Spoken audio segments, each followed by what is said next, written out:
Buenos días, jóvenes, ¿cómo están? Espero que se encuentren todos muy bien junto a sus familias y seres queridos. A continuación explicaré y efectuaré la retroalimentación de la guía 2 de síntesis. Anteriormente nosotros trabajamos los elementos líricos, como las actitudes, objeto, la rima según sonido y terminando con la rima según estructura. A continuación, nosotros nos enfocaremos en los aspectos internos del poema, es decir, los que se asocian con el contenido, con el qué se dice en los versos. Por lo tanto, abordaremos las figuras retóricas, también llamadas figuras literarias, que corresponden a recursos estilísticos o recursos literarios que emplea el hablante lírico para embellecer la expresión, para dotar de belleza a los versos. El conjunto de estos elementos son recursos utilizados por el poeta para hacer un juego con el lenguaje, según la intención que tenga en la obra, ¿cierto? Pero ojo, no son exclusivas del género lírico. En realidad, son sumamente comunes en el lenguaje cotidiano. Muchas veces nosotros no llamamos a las personas directamente por su nombre. En estos casos, inventamos otros enunciados que guardan alguna relación con el concepto original, pero así evitamos nombrarlo. Por ejemplo, cuando nosotros empleamos sobrenombres, apodos, para decirle a mi amigo, cuando le decimos el pollo, el guatón, el niño maravilla, el balazo para las matemáticas, entre otros. A continuación nosotros hablaremos acerca de las figuras retóricas más relevantes que existen dentro de la lírica, empezando por la metáfora, que ustedes saben que consiste en denominar una idea o cosa con el nombre de otra, con la cual se tiene alguna semejanza. Por lo tanto, es una comparación implícita, pero la gran diferencia está en que el cómo, el nexo comparativo, no aparece. Bien, se omite. Ejemplo, las esmeraldas de su cara me miran fijamente. ¿Ya? Yo cuando simplemente lanzo esta frase, que las esmeraldas de su cara me miran fijamente, estoy haciendo una alusión a los ojos verdes. Pero para mí esos ojos, término imaginario, pasan a ser esmeraldas. Luego tengo otra figura que es una imagen, que es un tipo de metáfora en el que se representa una idea por medio de una imagen, es decir, para otorgarle identidad. Por ello se presentan los verbos ser, estar o parecer. En la imagen, nosotros vamos a encontrarnos que es lo que se imagina el hablante lírico que es algo. Ejemplo, cuando a alguien le digo, eres un león, ahí aparece el verbo ser, estar. Luego tenemos la luna nueva, es una vocecita en la tarde. Y por último, la primavera, niña errática desnuda. Y en esta coma yo tengo la supresión del es una niña errática desnuda. Luego pasamos a la alegoría, que es una metáfora continuada, es decir, es cuando nosotros nos vamos a encontrar una metáfora tras otra a lo largo del poema. Ejemplo, suelta mi manso mayoral extraño, pues otro tienes de tu igual decoro, deja la prenda que en el alma adoro, perdida por tu bien y por mi daño. Una consecución, ¿ya?, de muchas metáforas. Seguimos con la hipérbole, y esta es muy conocida, muy importante, que ya que la empleamos a menudo, es una exageración, tanto de las virtudes como de los defectos de una persona.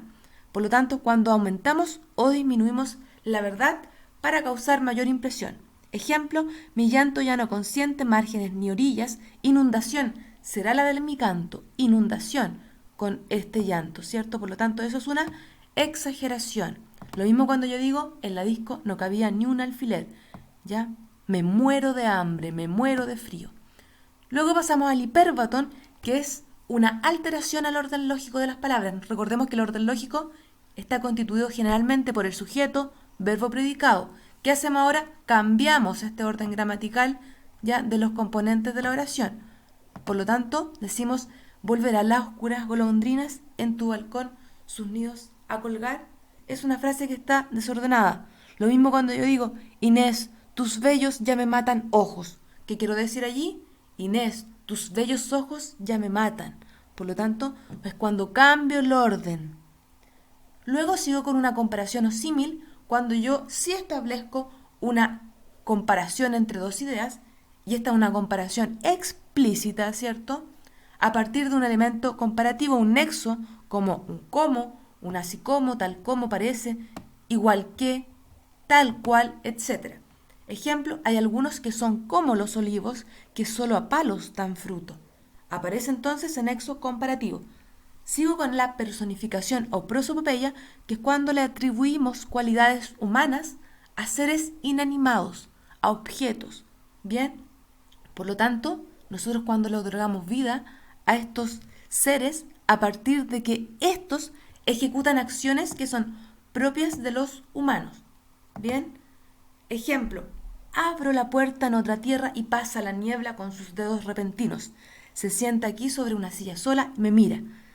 Entonces estamos diciendo que esta niebla ya está tomando actitudes propias de los humanos. Ya pasó, se sentó, incluso ella miró al otro ser. Lo mismo cuando yo digo, por ejemplo, la angustia se levantó y empezó ya a dar órdenes. Sigo con la anáfora. La anáfora es una figura que consiste en repetir la misma palabra al principio de 2 o más versos de una estrofa.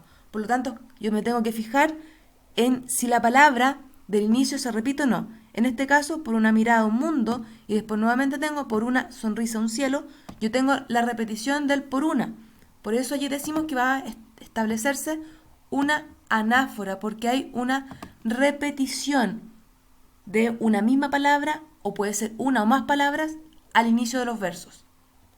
Luego tengo una figura que es el asíndeton, figura sintáctica, que tiene que ver con la supresión de conjunciones. Las conjunciones son las que tengo acá, pueden ser el i, el e, el o, el u o el que, en donde nosotros vamos a reemplazarlas por comas para darle mayor agilidad a la expresión. Ejemplo, acude, corre, vuela, traspasa la alta sierra, ocupa el llano.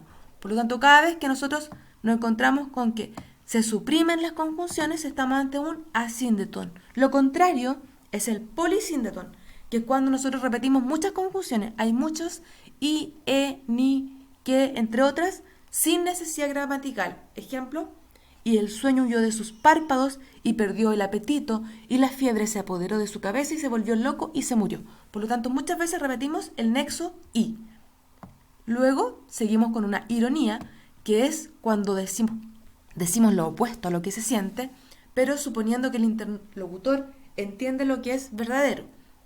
Por ejemplo, comieron una comida eterna, sin principio ni fin. Eso significa que no comieron, ¿cierto? Luego tenemos, en esta ironía es cuando nosotros expresamos entonces lo opuesto a lo que se siente, y se usa comúnmente cuando queremos ser pesados, cuando queremos molestar al otro. Cuando le decimos a alguien, ¿cómo me veo? Y la persona le dice, te ves estupenda, ¿cierto? Pero también ese tono nos indica que está siendo irónico, porque quizás la persona se ve mal, pero nosotros expresamos lo opuesto, ya dándole a entender que se ve bien. Luego seguimos con una aliteración, que es cuando repetimos sonidos a lo largo de los versos. Por lo tanto, esta es una figura fónica que es muy similar a los trabalenguas, ya que acá nosotros nos vamos a enfocar a repetir sonidos, letras, sílabas a lo largo de los versos. Ejemplo, en este que vamos a trabajar el sonido de la S, que se va a repetir. En el silencio solo se escuchaba un susurro de abejas que sonaba. Otro puede ser con el ala aleve del leve abanico.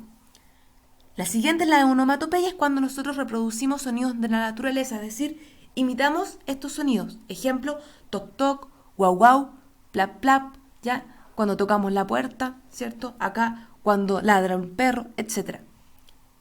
Seguimos con la metonimia, que es una figura mayor, más compleja, que es cuando se basa en las relaciones de causalidad o sucesión entre dos términos.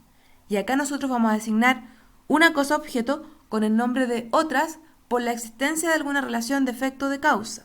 Ejemplo, vive de su trabajo. Eres mi alegría. Leo a Calderón. Rafael fue el primer pincel de su tiempo. Si yo tomo el tercer ejemplo, leo a Calderón, esta persona está diciendo que lee una obra de un autor que se llama Calderón. Pero, ¿cómo? Él establece una relación de proximidad entre las ideas, decimos que leo a Calderón. Lo mismo en el siguiente, que dice Rafael fue el primer pincel de su tiempo, refiriéndose, ¿cierto?, a un pintor, en donde por el instrumento que ocupaba, su pincel, se le llamó que fue el primer pincel. Bien, pero obviamente es por la relación de proximidad entre las ideas. Para no llamarlo simplemente un pintor, se le otorga un significado más estilístico y se le llama el primer pincel. Seguimos con una sinécdoque que es muy semejante a la metonimia, de hecho son términos que se usan como sinónimos, pero la diferencia es que acá se establece una relación de ideas a partir de la designación del nombre por una parte de esta o por su totalidad. Se llama relaciones del parto todo o viceversa. Ejemplo, brillan las lanzas, llegaron 100 velas al puerto, desenvainó el acero. Bien, en el segundo ejemplo, llegaron 100 velas al puerto porque llegaron, ¿cierto?, 100 barcos. Pero a partir de esta relación de proximidad, yo digo que llegaron 100 velas. Lo mismo en el siguiente, desenvainó la espada. Yo nombro, ¿cierto?, el acero, el metal de esta, por una relación de proximidad entre estas ideas. Sigo con un epíteto que es muy común que lo emplean, por ejemplo, las personas de la construcción, ya que corresponden a piropos. Es cada vez que yo atribuyo un adjetivo obvio para intensificar la expresión. Por lo tanto, los epítetos es cuando yo doy a conocer un adjetivo que enfatiza algo, que lo intensifica, que le da una cierta cualidad determinada a ese sustantivo. Ejemplo, el frío hielo lastimó la piel del joven. Antonio vio cómo sus recuerdos más preciados ardían en medio del fuego caliente. Por lo tanto, acá yo tengo el frío hielo. ¿Cómo estaba el frío? ¿Cómo estaba el hielo? Frío. ¿Y cómo estaba el fuego? Caliente. Lo mismo cuando yo digo, por ejemplo, el prado verde, la blanca montaña, los labios rojos, dando a conocer expresamente la cualidad. Luego sigo con una sinestesia, que es una contraposición de sensaciones pertenecientes a otro sentido, al tacto, la audición, etc. Es cuando se cruzan, ¿cierto? Ejemplo, yo digo música secreta táctil y sonora al mismo tiempo. La música no puede ser táctil, yo no la puedo tocar, sino escuchar. Por lo tanto, acá la persona al decir táctil y sonora efectúa una contraposición de las sensaciones. Lo mismo cuando yo digo, por ejemplo, sí, te estoy escuchando con mis ojos, tranquilo. Es porque estamos contraponiendo estos sentidos. La siguiente es la antítesis, que es una contraposición de dos ideas, expresiones o palabras, que quiere decir que es cuando se expresan dos ideas contrarias, antónimas. Ejemplo, yo lloro cuando tú cantas. ¿Ya?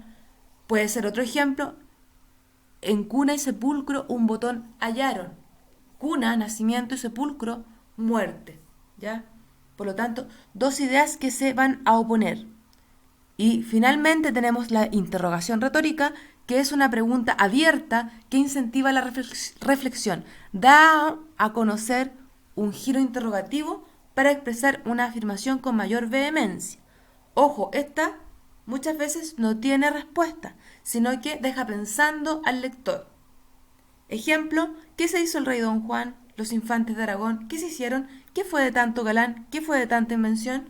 Acá se busca que el lector entonces piense acerca del paradero de estos personajes. Y finalmente nosotros pasamos con los tipos de poemas, que son las diferentes composiciones estróficas que se van a clasificar según el tema que aborden o la estructura que presenten. Bien, en estos poemas nosotros nos vamos a enfocar especialmente a dos, que son los poemas visuales, que son estos que están acá, el acróstico y el caligrama. ¿Por qué? Porque en la actividad nosotros vamos a tener que efectuar un acróstico. Ustedes van a tener que elegir uno de estos, en donde un acróstico es una composición visual que comienza con una letra en particular en cada uno de los versos, y el caligrama es una composición ya en donde los versos van formando una figura. Bien, por ejemplo, si el verso habla de un perro, al ver el poema desde una distancia, o al contemplarlo todo en conjunto de sus letras, se podrá ver la figura de dicho animal. Y eso los tengo al finalizar la guía como ejemplos. Bien, en la primera imagen tenemos un caligrama, ¿cierto? En donde ustedes observan que acá tenemos la figura de una luna, una nube y una estrella, todo conformado por versos. Y en la segunda imagen tenemos a un acróstico, que es cuando yo coloco una palabra, ¿cierto?, en posición vertical, la primera letra en mayúscula, y luego sigo hacia el lado con los versos. En este caso es el nombre de trae el dinero. Ese es el nombre del poema. Jóvenes, nos vemos en la siguiente cápsula.